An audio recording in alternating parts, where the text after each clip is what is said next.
ወገኖቼ እግዚአብሔር ከኛ ጋር ቃል አለው፣ ከኛ ጋር ኪዳን አለው።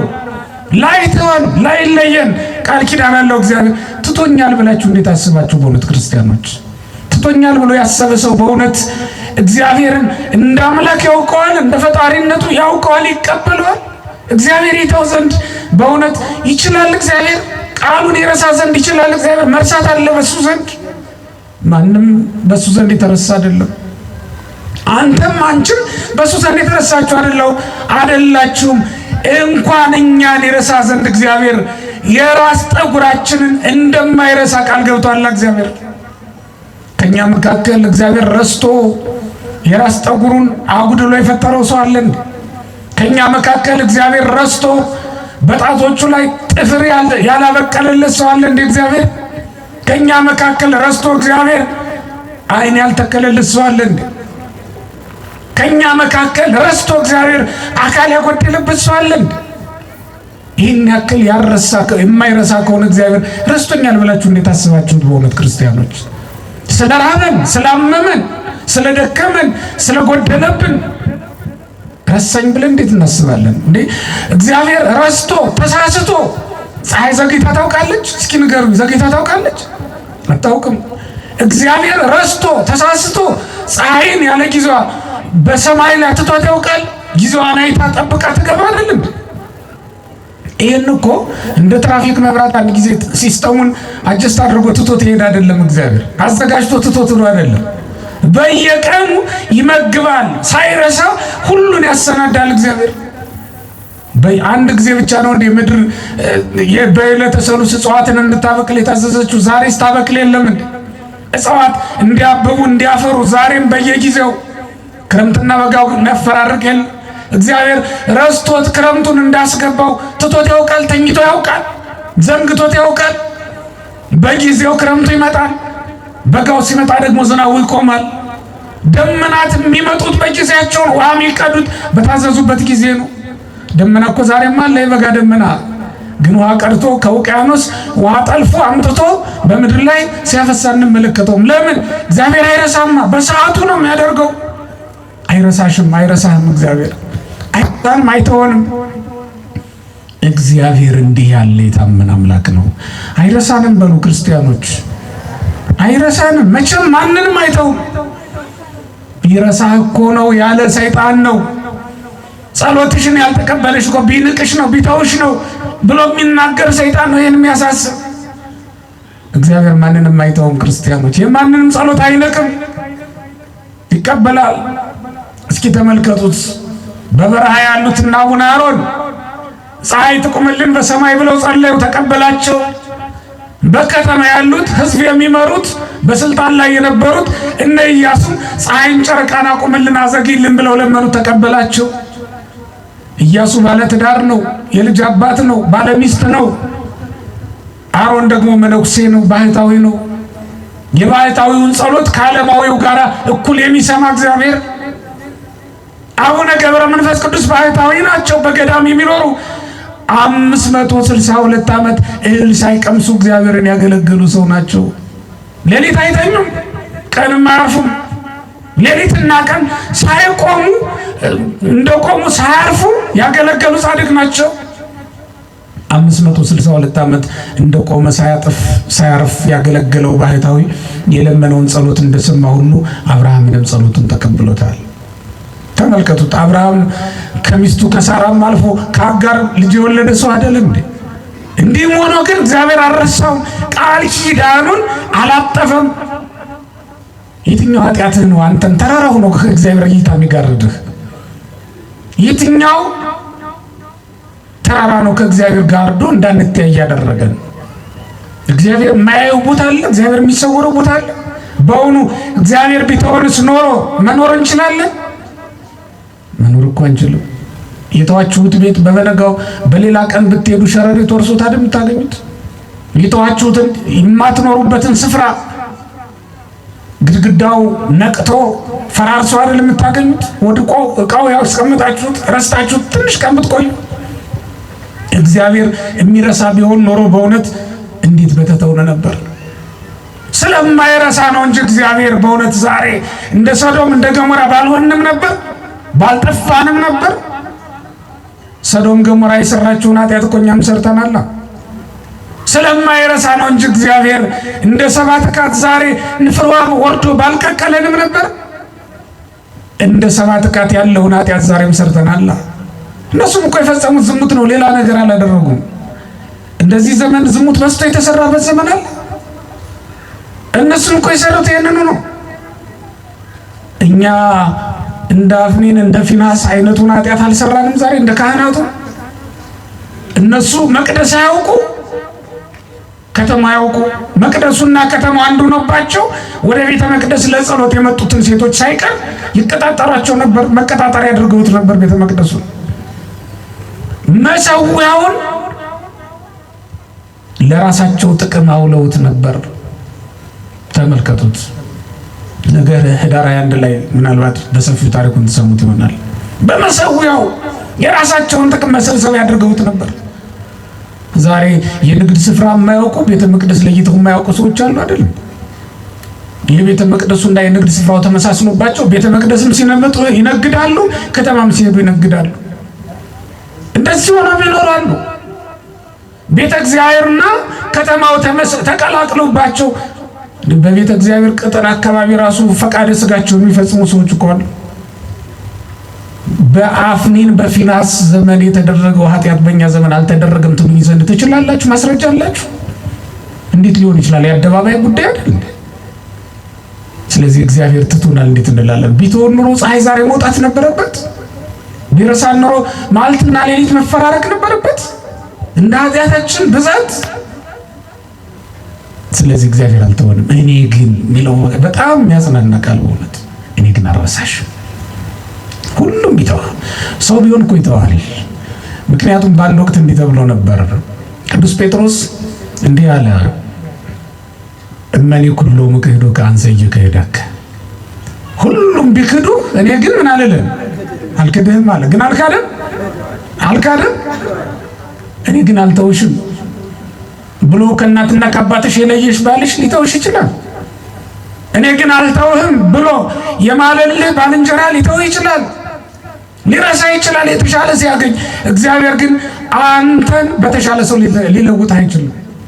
የተሻለው ቅዱሳን እኮ አሉት በበረሃ ቆመው የሚያገለግሉት ከምስጋና በቀር ሌላ ጉዳይ ሌላ ግብር የሌላቸው በጣም ብዙ ቅዱሳን አሉት እግዚአብሔር።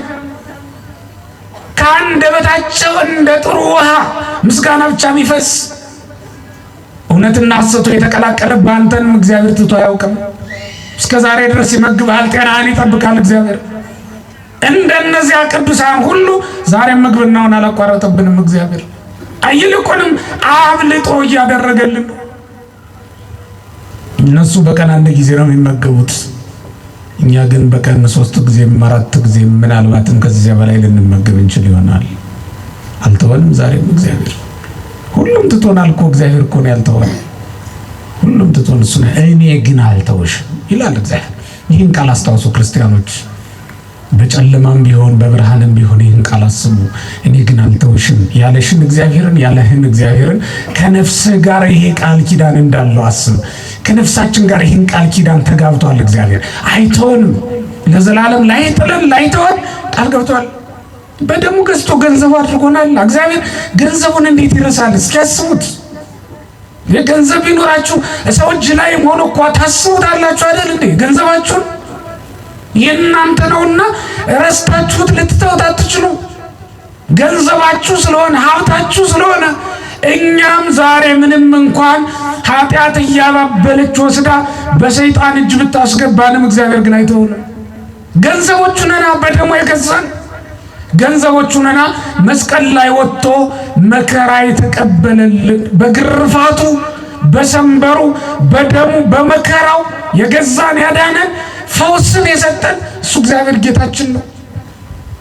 የነፍሳችን ጌታዋ ነው። ክርስቲያኖች ጌታዋ ነውና ነፍሳችንን ሊተዋት አይችልም። ቤትህን ትተዋለህ፣ እንዴት ልትረሳው ትችላለህ? ቤትህ ይጠፋል፣ እንዴት ልትረሳው? ሊጠፋ ይችላል።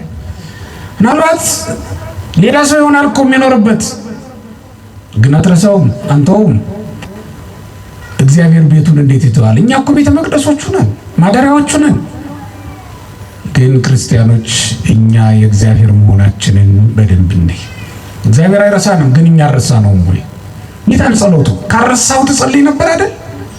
ባትረሳው ኖሮ ለአምልኮ ትተጋ ነበር አይደል? ባንረሳው ኖሮ በእውነት እንቅልፍ ይጥለን ነበር። ነፍሳችን ስምጥ ያለ እንቅልፍ ውስጥ ነው የወደቀችው እኮ ረስተነው ነው እግዚአብሔር። ቅዳሴው ያለፈን ረስተነው እኮ ነው እግዚአብሔር፣ ረስተነው ነው። የታመሙትን መጠየቅ ያቆም ነው፣ ምህረትን ማድረግ በጎ ነገር ማድረግ እንችላ ያለው ረስተነው እኮ ነው እግዚአብሔር። ሰው እያስቀየምን እየኖርን ያለ ነው በሰላም እንዴ? ሰው አስቀይሞ መኖር በጤና ምንም ሳይቆረብጠው የሰው ገንዘብ በልቶ ከሰው ጋር ከወንድሙ ጋር ፊት ተዟዙሮ እንዴት ይሆናል? ሰው ማስቀየም እግዚአብሔርን ማስቀየም እንደሆነ ረስተው ነው። አዎ እኛ ግን እንረሳለን፣ እግዚአብሔር ግን አይረሳንም። አሁን እኛ እንተዋለን፣ እግዚአብሔር ግን አይተወንም። አሁን እኛ እንጥላለን፣ እግዚአብሔር ግን አይጥለንም። እኛ እግዚአብሔርን ረስተነዋል፣ እግዚአብሔር ግን እኛ ረስቶን ያውቅም። በእውነት ክርስቲያኖች እውነቱ እሱ ነው፣ የማይረሳን እሱ ነው። አንድ አባት ምን ይላሉ? እንደውም ጊዜ የማይሽራቸው ሁለት የፍቅር አይነቶች አሉ ይላል። አንዱ እግዚአብሔር ለሰዎች ያለው ፍቅር ነው። እውነት ነው አይደለም? እውነት ነው። ሁለተኛው ፍቅር ደግሞ ሰው ለምግብ ያለው ፍቅር ነው ይላል። እውነት ነው አይደለም? እንዴ ለምግብ ካለን ፍቅር የተነሳ እኮ የምግብ አሰራራችን ራሱ አይነቱ መብዛቱ፣ ብፌ የሚነሳበት ቤት ገብታችሁ ታውቃላችሁ? ይህ ሁሉ ምግብ በምድር ላይ አለ የምትሉበት ቤት አለ። ለዛውም ደግሞ የበለጠ ልትል ትችላላችሁ። ሰው ለምግብ ካለው ፍቅር የተነሳ በተለያዩ ጊዜያት የተለያየ ነገር ያደርጋል። ይህንን እምላችሁ ለምንድን ነው? እኛ ምግብን እንደማንረሳ ሁሉ መብልን እንረሳለን እኛ። እንደውም እግዚአብሔር በፊታችን ያደረገው ሆዳችንን እንዳደረሰው ፈልጎ ነው መሰለኝ። ነገሩ በጀርባ የሚሆን ምን ትረሱት አይመስለኝም። ትረሱት አላችሁ? አይ አትረሱ። በጀርባ ቢሆን አትረሱትም። አሁን በቃ በፊታችን ነው አንረሳው። እግዚአብሔርም ልክ እንደዛ ነው። ሁልጊዜ በፊቱ ነው። እግዚአብሔር እኮ ጀርባ የለውም፣ ሁሉም ፊቱ ነው። በፊታችሁ ያለውን ነገር እንዴት ትረሱታላችሁ? ኧረ ሊሆን አይችልም። እናት ልጇን ትረሳለች፣ ከዓይኗ ትሰውረዋለች። አንዱ ቦታ ብትሄድ ይሰወራል ከዓይኗ አይደል? በገረድ በሰራተኛ እጅ ጥላው ትሄዳለች። እግዚአብሔር ግን በሰራተኛ እጅ ጥሎን የሚሄድ አምላክ አይደለም። በማንም እጅ አይጥለንም። ሁልጊዜ በእጁ ነን። የሚያሳድገን እሱ ነው። በሞግዚት አይደለም የሚያሳድገን፣ በራሱ ነው የሚያሳድገን። ራሱን ተመግበን ነው የምናድገው። እናት እኮ 3 ዓመት አጥብጣ በቃኝ ትላለች አይደል? ለዛውም የድሮውን ነው የምነግራችሁ። በዚህ ዘመን ደግሞ ሌላ ቀመር አለው መሰለኝ አይደል? ውበት ያበላሻል። ስለዚህ ያንን የማያገኙ የዘንድሮ ልጆች። እግዚአብሔር ግን እድሜ ዘመናችንን እሱን እየተመገብ እንድንኖር ፈቅድልናል። ሁልጊዜ ሕፃናት እንደሆነ ታውቃላችሁ። በሱ ፊት ሁልጊዜ ሕፃናት ነን። እንደ ሕፃናት ሁኑ ሲል እግዚአብሔር እንደ ሕፃን እያባበለ ሊያኖረን እኮ ፈልጎ ነው። እንደ ሕፃን የምንሻውን የምንፈልገውን ነገር ሁሉ እያሟላ እቅፉ ላይ አድርጎ ሊያኖር ስለሚፈልግ እኮ ነው። አትኩ ለምን ትላለህ? ሕፃን ሁንና ኑር በቅፉ ላይ። ሕፃን ሁንና ኑር ክንዱ ላይ። ሁልጊዜ ሕፃን ሆኖ መኖር እንዴት ያቅተዋል ሰው? ማደግ እኮ ነው አይደል? ከባዱ ነገር ስታድግ ሁሉን ትሸከማለህ፣ ራስህን ቻል ትባላለህ። በእግዚአብሔር ዘንድ ግን ራስህን ቻል የሚባል ነገር የለም። አንተን ራሱ የሚችል ራሱ እግዚአብሔር ነው። ራሱ እግዚአብሔር ነው። ተመልከተ። አብርሃምን ሚስት አግብቷል፣ አገር አቅንቷል። ከ75 ዓመት በኋላ እየተከተለ እግዚአብሔር ይመግባል፣ መሬት ያስለቅቅለታል፣ ሞገስ ይሆናል። እየተከተለ ውሃ ያፈልቅለታል፣ እየተከተለ ተመልከተው። እስራኤል ከ600 ሺህ በላይ ናቸው። ያንን ሁሉ እየተከተለ ይመግባል እግዚአብሔር። ብዙ ናችሁ ስሩና ብሎ አላለም። ምድር በፊታችሁን አጥረሱና ቆፍራችሁ ብሎ አይደለም ያላቸው። እንደሌላው ሰው ዝናብ አዘንብላችኋለሁ ምድርን እንድታበቅል አደርግላችኋለሁ አይደለም ያለው። ራሱ ምግብ እያመጣ መገበ። ያን ሁሉ እንደ ሕፃን ሆኖ መኖር እንዴት ያቅተዋል ሰው? በእውነት ክርስቲያኖች እንደ ሕፃን ብትሆንለት እኮ እግዚአብሔር አንተ እያባበለ እንባህን እየጠረገ ያኖርህ ነበር። ግን እኛ እንደ ሕፃን አንሆንም። ክፉ ነገርን በማወቅ አዋቆች ነን ብለናል። ክፉም በመለይ መልካሙን እኮ አይደለም አዳምና ሔዋን እኮ መልካምና ክፉን በመለየት በማወቅ ነው በቃ ከክፉ የወጡት በመጀመሪያ። አሁን ሕፃን ልጅ መልካምና ክፉ ለይቶ አያውቅም አይደል? አይበድልም፣ አውቆ አይበድልም፣ አውቆም በጎ ነገር አያደርግም። እውነት ነው። ልክ እንደዚያ ሕፃን መሆን ነበረብን፣ ግን እኛ እንደሱ አላደረግንም። ስለነበረን ጊዜ አባቶቻችን አምላክ እግዚአብሔር ስሙ የተመሰገነ ይሁን። እግዚአብሔር ይስጥልኝ።